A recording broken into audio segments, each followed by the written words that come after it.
I walked into Once Upon a Time in Hollywood not knowing much about the movie, since the trailers really didn't tell you much beyond there being a bunch of characters who exist in 1960s Hollywood. Yeah, they didn't say much of anything about the story. And turns out that was not a case of the marketing trying to avoid spoilers, it was the marketing being very representative of the film. Comparing this movie to the rest of Tarantino's filmography, it has the most in common with Inglourious Basterds, in that it takes a real-life event or time period and various real people and tells an alternate fictional version of events that happened during that time. In this case, actress Sharon Tate and the Manson family. They're kind of a backdrop to the stuff going on with the main characters played by Leonardo DiCaprio and Brad Pitt, who are both excellent here. Leo especially, I could see him getting an Oscar nomination for this role. He plays this fading TV star whose career is on the decline, and Brad Pitt is his stuntman slash best friend who he brings along for the ride with him as he struggles to stay relevant. And these two are so good and work so well together that the strength of their performances elevates a lot of this film and at times almost makes you forget that there's actually very little going on. Let me put this out there before I continue. I like Quentin Tarantino. Pulp Fiction is a classic, Kill Bill is one of my favorite movies, or two of my favorite movies rather, so I really do like his work. But he does have some quirks as a filmmaker that seem to be getting more and more pronounced. The first quirk is writing. The man can write dialogue like nobody's business, but he might enjoy writing dialogue a little too much, meaning that, especially in his later movies, there's this trend where he's focusing so much on dialogue and creating interesting moments that the actual narrative and story take a back seat and feel like they take forever to get moving. And his second quirk is that he's not the best at pacing a movie, or at least not as good as he used to be, because more and more he seems to take a long-form approach to telling stories that could be told a lot more concisely. Inglourious Basterds could have been a little shorter. Django Unchained could have been a little shorter. The Hateful Eight could have been a little shorter. And then we have Once Upon a Time in Hollywood, which could have been a lot f***ing shorter. The movie is never bad, but Tarantino really would have benefited from someone standing over his shoulder in the editing bay to give a second opinion on things, like, you don't need this scene, or you can cut some stuff out of here and it would tighten things up a lot, because I swear there are so many scenes in this movie that go absolutely nowhere. For example, there are scenes of Margot Robbie's Sharon Tate going to see a movie, and walking into the movie, and watching the movie, and leaving the movie, and all this adds nothing to the story whatsoever. Put all these scenes together, and that's probably 10 to 15 minutes that you could have cut out of the film without losing a damn thing. The entire sequence feels like it's just there to give Margot Robbie more screen time. And I like Margot Robbie, but holy shit, Quentin, I mean, you're close to a 3-hour runtime here. Did you really need all this? Then there's this scene where Brad Pitt's character gives a ride to this hippie-type girl and winds up at the Manson family compound,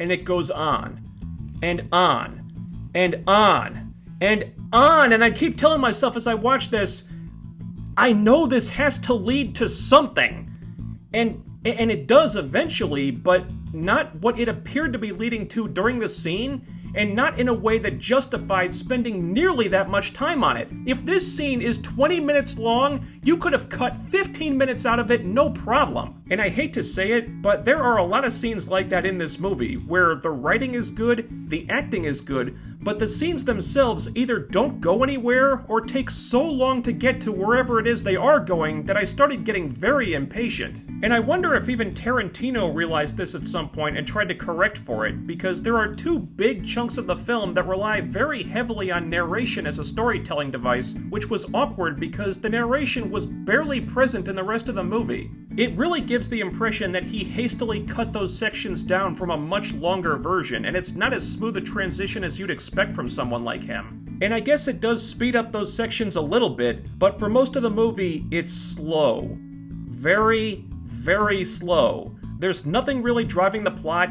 It doesn't even seem to have a plot for big stretches of time. So much of it seems like a collection of random moments that don't really tie together. And while the ending is pretty awesome, it kind of feels unearned because very little of the film actually built up to that ending. You could have honestly cut about 85% of the movie, still done that same ending, and gotten the same result. The scene itself is great. My whole theater was laughing and cheering, and I was too. But ultimately, it was like so many other scenes in the film, a largely random moment that, at best, is very loosely connected to everything else that happened. It's really hard to rate this movie. It has great acting, compelling characters, and compelling moments, but it's missing a compelling narrative to push those things in any kind of concrete direction. As it is, it spends most of the runtime meandering around, and I found myself just wanting something, anything to happen. And it does, but not until the very end. If you see Once Upon a Time in Hollywood expecting the story to hook you, you may find yourself bored because the story aspect of this seems to be what Tarantino was least interested in. And the result is a film that it would be generous to say stalls in first gear, and more accurate to say it just lounges in a parked car with the windows down. To be honest, I really hope that Tarantino's Star Trek movie happens at some point, because if Once Upon a Time in Hollywood is any indication, this guy would really benefit from doing something different for a change. Let me know what you thought of this review down in the comments below. Also, smash that bell icon and follow me on Twitter using the link in the description box so you'll always be notified when new videos get uploaded. And don't forget to like, share, and subscribe.